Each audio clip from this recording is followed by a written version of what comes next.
ساس اور بہو۔ کافی عرصہ پہلے کی بات ہے، ایک لڑکی جس کا نام تبسم تھا، اس کی شادی ہوئی۔ وہ سسرال میں اپنے شوہر اور ساس کے ساتھ رہتی تھی۔ بہت کم وقت میں ہی تبسم کو یہ اندازہ ہو چکا تھا کہ وہ اپنی ساس کے ساتھ نہیں رہ سکتی۔ ان دونوں کی شخصیات بالکل مختلف تھی اور تبسم اپنی ساس کی بہت ساری عادتوں سے پریشان تھی۔ اس کی ساس ہر وقت تبسم پر طنز کرتی رہتی تھی، جو اسے بہت ناگوارا گزرتا تھا۔ آہستہ آہستہ دن اور پھر ہفتے بیت گئے، لیکن تبسم اور اس کی ساس کی تکرار ختم نہ ہوئی۔ ان تمام نا اتفاقیوں نے گھر کا ماحول بہت خراب کر دیا تھا، جس کی وجہ سے تبسم کا شوہر بہت پریشان رہتا تھا۔ آخر کار تبسم نے یہ فیصلہ کیا کہ وہ اپنی ساس کا برا رویہ اور برداشت نہیں کرے گی، اور وہ اب ضرور کچھ نہ کچھ کرے گی۔ تبسم اپنے پاپا کے ساتھ ایک اچھے دوست احمد انکل کے پاس گئی، جو جڑی بوٹیاں بیچتے تھے۔ تبسم نے انہیں ساری کہانی بتائی اور ان سے کہا کہ وہ اس کا تھوڑا سا زہر دے دے، تاکہ ہمیشہ کے لیے یہ مسئلہ ختم ہو جائے۔ احمد انکل نے تھوڑی دیر کے لیے کچھ سوچا اور پھر کہا کہ تبسم، میں اس مسئلے کو حل کرنے میں تمہاری مدد کروں گا، لیکن تمہیں ویسا ہی کرنا ہوگا جیسا میں تمہیں کہوں گا۔ تبسم راضی ہو گئی۔ احمد انکل ایک کمرے میں گئے اور تھوڑی دیر بعد اپنے ہاتھ میں کچھ جڑی بوٹیاں لے کر لوٹے۔ انہوں نے تبسم کو کہا کہ تم اپنی ساس کو مارنے کے لیے فوری زہر استعمال نہیں کر سکتی، کیونکہ اس طرح سب تم پر شک کریں گے۔ اس لیے میں تمہیں یہ جڑی بوٹیاں دے رہا ہوں، یہ آہستہ آہستہ ان کے جسم میں زہر پھیلائیں گی۔ ہر روز تم کچھ اچھا پکانا اور پھر انہیں کھانا دیتے وقت اس میں یہ جڑی بوٹیاں ڈال دینا، اور وہاں اگر تم چاہتی ہو کوئی تم پر شک نہ کرے تو تم نے انہیں مارا، تو تمہیں یہ خیال رکھنا ہوگا تمہارا رویہ ان کے ساتھ دوستانہ ہو، ان سے لڑائی مت کرنا، ہر بات ماننا اور ان کے ساتھ ایک ملکہ کی طرح برتاؤ کرنا۔ تبسم یہ سب سن کر بہت خوش ہوئی۔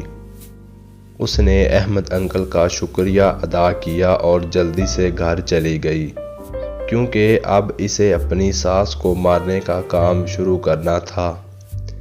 ہفتے گزر گئے، پھر مہینے۔ تبسم روز کچھ اچھا سا پکاتی، اپنی ساس کو خاص طور پر پیش کرتی۔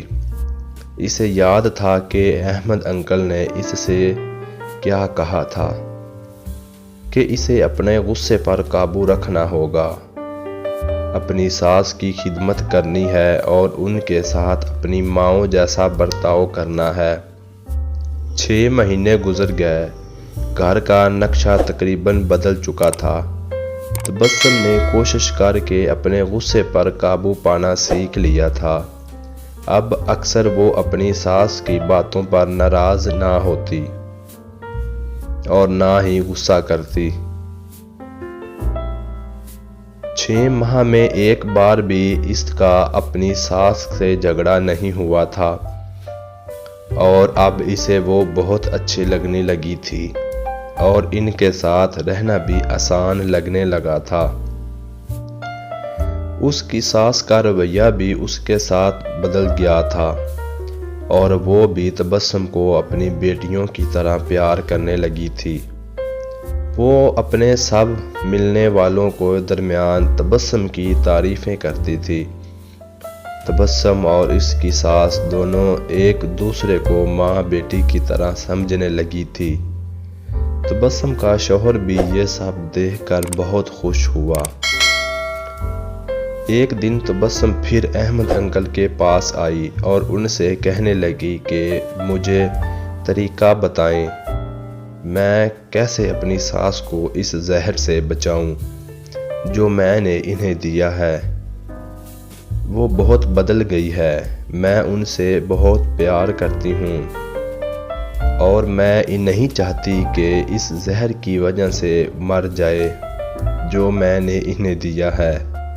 احمد انکل مسکرائے اور کہنے لگے کہ تمہیں ڈرنے کی کوئی ضرورت نہیں، میں نے تمہیں زہر نہیں دیا بلکہ جو جڑی بوٹیاں میں نے تمہیں دی تھی وہ وٹامن کی تھی تاکہ ان کی صحت بہتر ہو جائے۔